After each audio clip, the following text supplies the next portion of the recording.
जय माता दी दोस्तों, आज के इस वीडियो में हम बात करेंगे निर्जला एकादशी 2025 के बारे में, जो हिंदू धर्म में सबसे कठिन और पुण्यदायी व्रत माना जाता है।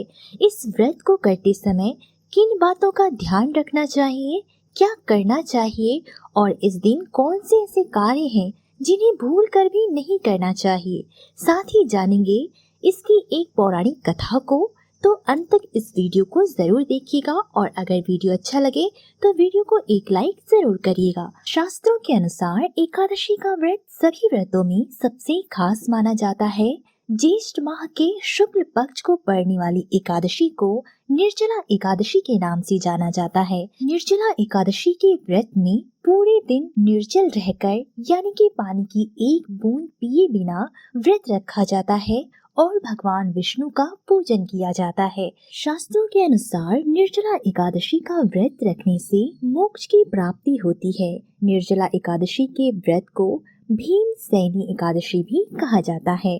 आइए जानते हैं कि साल 2025 में निर्जला एकादशी का व्रत कब रखा जाएगा। साल 2025 में निर्जला एकादशी का व्रत 6 और 7 जून को रखा जाएगा।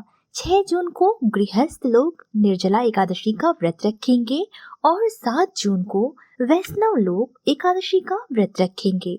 एकादशी तिथि आरंभ होगी 6 जून की सुबह 2:15 पर और एकादशी तिथि का समापन 7 जून की सुबह 4:47 पर होगा। द्वादशी समाप्त होने का समय 8 जून की सुबह 7:17 पर रहेगा। 6 जून को व्रत करने वालों के लिए पारण का समय 7 जून की दोपहर 1:44 से शाम 4:31 तक रहेगा और 7 जून को व्रत रखने वाले लोगों के लिए पारण का समय 8 जून की सुबह 5:23 से सुबह 7:17 तक रहेगा। निर्जला एकादशी की पौराणिक कथा के अनुसार पांडवों में भीम को उपवास करना सबसे कठिन लगता था।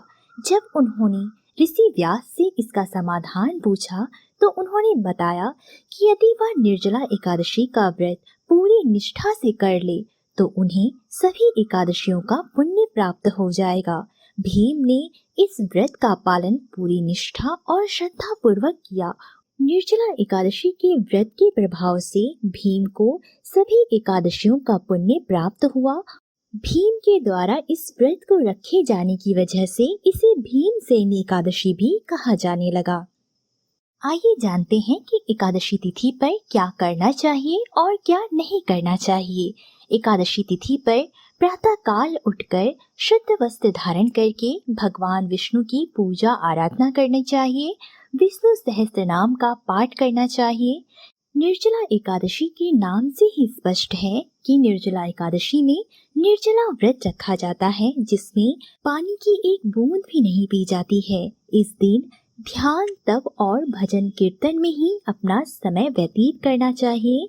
निर्जला एकादशी में जरूरतमंदों को दान करना चाहिए। विशेष करके जल से भरे घड़े, वस्त्र और अन्न का दान करना विशेष पुण्यदायक माना जाता है।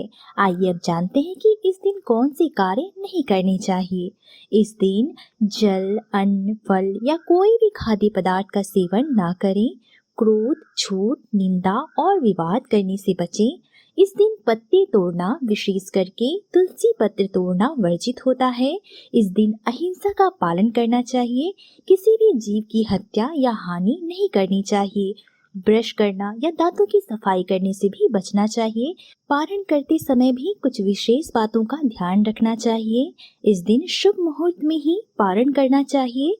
पारण से पहले भगवान विष्णु को भोग अर्पित करना चाहिए। ब्राह्मणों को भोजन कराने के बाद उन्हें दान दक्षिणा देने के पश्चात ही स्वयं फलाहार या सात्विक भोजन करके अपने व्रत को समाप्त करना चाहिए। तो दोस्तों, ये थी निर्जला एकादशी से जुड़ी हुई कुछ विशेष जानकारी। अगर आपको ये वीडियो अच्छी लगी हो तो वीडियो को एक लाइक जरूर कर दें। धन्यवाद।